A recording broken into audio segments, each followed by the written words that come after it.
Hello students, welcome to my channel. तो आज की इस वीडियो में हम आपके बीए फोर्थ सेमेस्टर हिस्ट्री, जिसमें आपको पढ़ना है हिस्ट्री ऑफ मॉडर्न वर्ल्ड यानी आधुनिक विश्व का इतिहास, तो उसकी जो यूनिट्स हैं वो मैं स्टार्ट कर दी हूँ और एक सिलेबस में आपके एक सीक्वेंस में जितनी यूनिट्स हैं उसकी वीडियोस मैं लगातार अपलोड कर रही हूँ। तो आज की इस वीडियो में हम नेपोलियन बोनापार्ट के बारे में पढ़ने वाले हैं। नेपोलियन बोनापार्ट का उदय किस तरह से हुआ और कौन था ये नेपोलियन बोनापार्ट। तो देखिए, सबसे पहले मैं आपको ये बता दूं कि आप चाहे किसी भी यूनिवर्सिटी के हो, आपका सिलेबस सेम होगा, आपको यही टॉपिक पढ़ना है। आपके पेपर का पैटर्न अलग हो सकता है अलग अलग यूनिवर्सिटीज में, लेकिन जो सिलेबस और उसका टॉपिक है वो सेम होगा। ओके, तो इसमें आप कंफ्यूज मत हो रहिएगा। और इसके अलावा आपके बीए फोर्थ सेमेस्टर के अदर सभी सब्जेक्ट जैसे sociology, English literature, economics, history, सभी की क्लास चैनल पे चल रही है, तो आप उसको विजिट करके जरूर देखिए। तो देखिए, आधुनिक विश्व के इतिहास में हम पढ़ेंगे नेपोलियन बोनापार्ट का उदय। देखिए, ये है आपका यूनिट नंबर 4, यानी यूनिट नंबर 4 में आपको नेपोलियन बोनापार्ट के बारे में पढ़ना है। और जैसा कि मैं आपको बता दूं कि हमने पुनर्जागरण और यूरोप में धर्म सुधार आंदोलन और मार्टिन लूथर का सुधार पढ़ लिया, जो यूनिट नंबर 1 में पढ़ना था।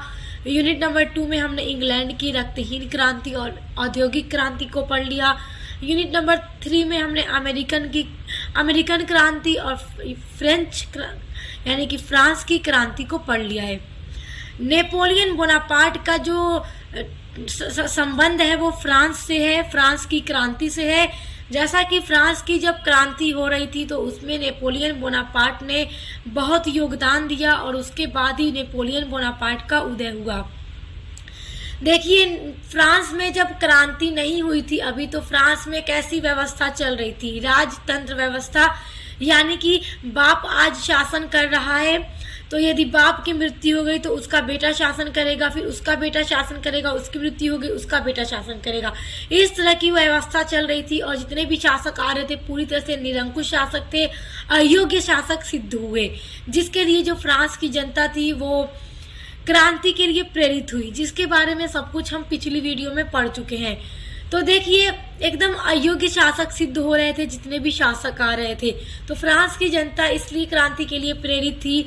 वो चाहती थी कि ये जो निरंकुश शासन है इसको समाप्त किया जाए, ये जो पादरी और कुलीनों का अधिकार है इसको समाप्त किया जाए और योग्यता के आधार पर शासन की नियुक्ति की जाए। तो उसी योग्यता का फायदा उठाते हुए नेपोलियन बोनापार्ट का उदय हुआ और नेपोलियन बोनापार्ट उभर कर सामने आया, क्योंकि ये काफ़ी योग्य व्यक्ति थे और इन्होंने काफ़ी कुछ योगदान दिया था फ्रांस की क्रांति में।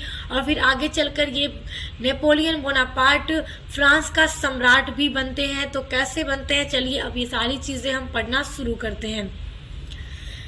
देखिए, नेपोलियन का जो जन्म हुआ था वो 15 अगस्त 1769 ईस्वी को हुआ था।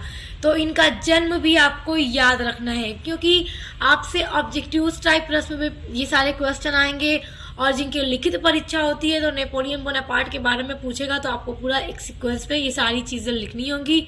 तो आप चाहें तो ये स्क्रीनशॉट कर लीजिएगा, क्योंकि ये नोट्स आपके एग्जाम में काफ़ी आपकी हेल्प करेंगे। तो नेपोलियन का जन्म कब हुआ था? तो 15 अगस्त 1769 ईस्वी को हुआ था। और कहाँ हुआ था? तो कोर्सिका की राजधानी अजाशियो में नेपोलियन का जन्म हुआ था। कोर्सिका की राजधानी थी अजाशियो, वहीं पर इनका जन्म हुआ था। और नेपोलियन बोनापार्ट को एक अन्य नाम से जाना जाता है, यानी इन्हें नेपोलियन फर्स्ट के नाम से भी जाना जाता है। नेपोलियन जो थे एक फ्रांसीसी सैन्य और राजनीतिक नेता थे और इन्होंने फ्रांस की क्रांति के दौरान प्रमुखता से उभरे, यानी इन्होंने फ्रांस की क्रांति में एक सैनिक के रूप में इन्होंने बहुत ज्यादा योगदान दिया। और क्रांतिकारी युद्धों के दौरान, यानी जितने भी क्रांतिकारी युद्ध हो रहे थे, जो फ्रांस की जनता क्रांति करने के लिए युद्ध कर रही थी, उसके दौरान कई सफल अभियानों का नेतृत्व भी नेपोलियन बोनापार्ट ने किया था। ये काफी योग्य सैनिक थे। फिर देखिए, 1799 से लेकर 1804 ईस्वी तक नेपोलियन बोनापार्ट जो थे प्रथम कौंसल के रूप में सेवा करते रहे। किसके रूप में? प्रथम कौंसल के रूप में। कब से कब तक? तो 1799 से 1804 ईस्वी तक। उन्होंने फ्रांसीसी गणराज्य के लिए राज्य के वास्तविक प्रमुख के रूप में भी कार्य किया था। यानी इन सारे पॉइंट से आपको ये पता लग जाना चाहिए कि ये काफी योग्य और शक्तिशाली अच्छे सैनिक थे। और फिर देखिए वर्ष 1804 ईस्वी में ये अपनी योग्यता के बल पर अपने आप को फ्रांस का सम्राट घोषित कर देते हैं। तो ये फ्रांस का सम्राट खुद को कब घोषित करते हैं? तो 1804 ईस्वी में। और फिर 1804 ईस्वी से ये फ्रांस के शासक बन जाते हैं और 1814 ईस्वी तक और 15 ईस्वी तक मान लीजिए ये फ्रांस के सम्राट बने रहते हैं और फ्रांस में शासन करते हैं। तो देखिए इतने योग्य थे कि एक सैनिक थे सिर्फ, लेकिन अपने योग्यता के बल पर इन्होंने बहुत सारे क्षेत्रों पर विजय भी प्राप्त की और खुद को फ्रांस का शासक भी घोषित किया और फ्रांस में काफी अच्छे अच्छे सुधार भी किए थे, जो आगे हम इसी वीडियो में पढ़ेंगे। देखिए नेपोलियन बोनापार्ट जो थे एक फ्रांसीसी सैन्य प्रमुख और सम्राट, जिसने 19वीं शताब्दी की शुरुआत में यूरोप के अधिकांश हिस्सों पर विजय प्राप्त कर ली थी। और जब ये फ्रांस के शासक बनते हैं तो फ्रांस में एक सैनिक शासन की शुरुआत होती है, क्योंकि एक सैनिक थे। और ये 19वीं शताब्दी की शुरुआत तक यूरोप के अधिकांश यानी बहुत ज्यादा हिस्सों पर विजय प्राप्त कर लेते हैं और उन्हें इतिहास में सबसे सफल सैन्य कमांडरों में से एक माना जाता है। ये बहुत ज्यादा सफल थे क्योंकि ये विजय भी प्राप्त की, फ्रांस के शासक बने, जबकि ये सिर्फ एक क्या थे? सैनिक थे। लेकिन आप इनकी योग्यता आप इनकी इन सब पॉइंट से ही देख सकते हैं कि ये कितने योग्य थे। देखिए एक जो नेपोलियन थे इन्होंने एक सुदूरवाम राजनीतिक आंदोलन और फ्रांस की जो क्रांति थी उसके सबसे प्रसिद्ध एवं लोकप्रिय राजनीतिक क्लब के एक युवा के नेता के रूप में भी उन्होंने तत्परता से जैकोबिन्स के लिए अपना समर्थन दिखाया। जैकोबिन्स एक दल था, उसमें भी इन्होंने एक नेता के रूप में क्या किया? समर्थन किया उस दल का।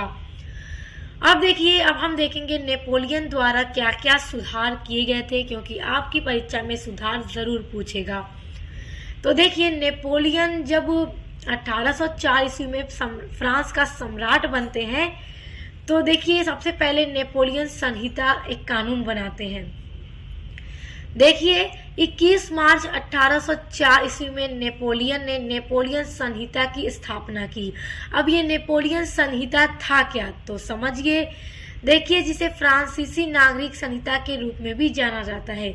जो नेपोलियन संहिता इन्होंने जिसकी स्थापना की थी तो फ्रांस में इसे फ्रांसीसी नागरिक संहिता के नाम से भी जाना जाता है। देखिए ये जो नेपोलियन संहिता था ये एक कानून था जिसको 21 मार्च 1804 ईस्वी में नेपोलियन द्वारा बनाया गया था।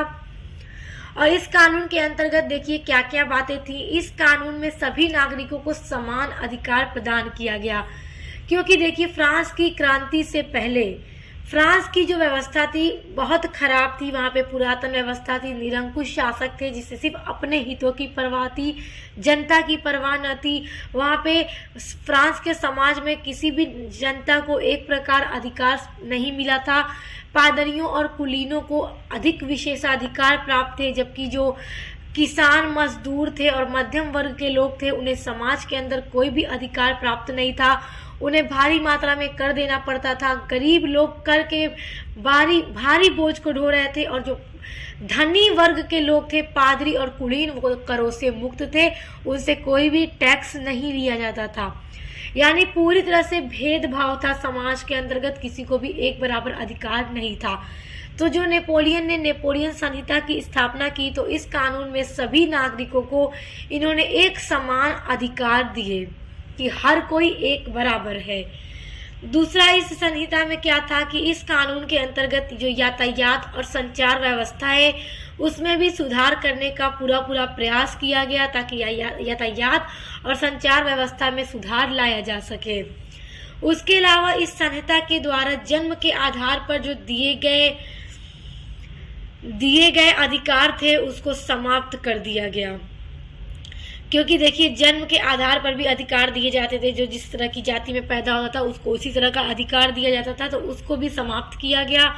और उसके अलावा इस कानून के तहत धर्म की स्वतंत्रता भी प्रदान की गई कि जो जिस धर्म का है, जिस जाति का है, उसके हिसाब से अपने आप मतलब रह सकता है, किसी पर कोई जोर दबाव नहीं होगा। धर्म की स्वतंत्रता प्रदान की गई।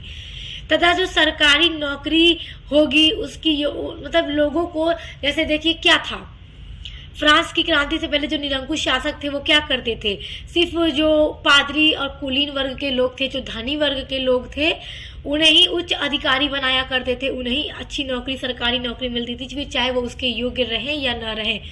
तो नेपोलियन ने जो कानून बनाया, जो नेपोलियन संहिता की स्थापना इन्होंने की, तो उसमें इन्होंने ये भी तय कर दिया कि सरकारी नौकरी व्यक्ति की योग्यता के आधार पर दी जाएगी, यानी जो जिस योग्य होगा उसी को सरकारी नौकरी दी जाएगी, जो योग्य नहीं होगा उसे नहीं दी जाएगी।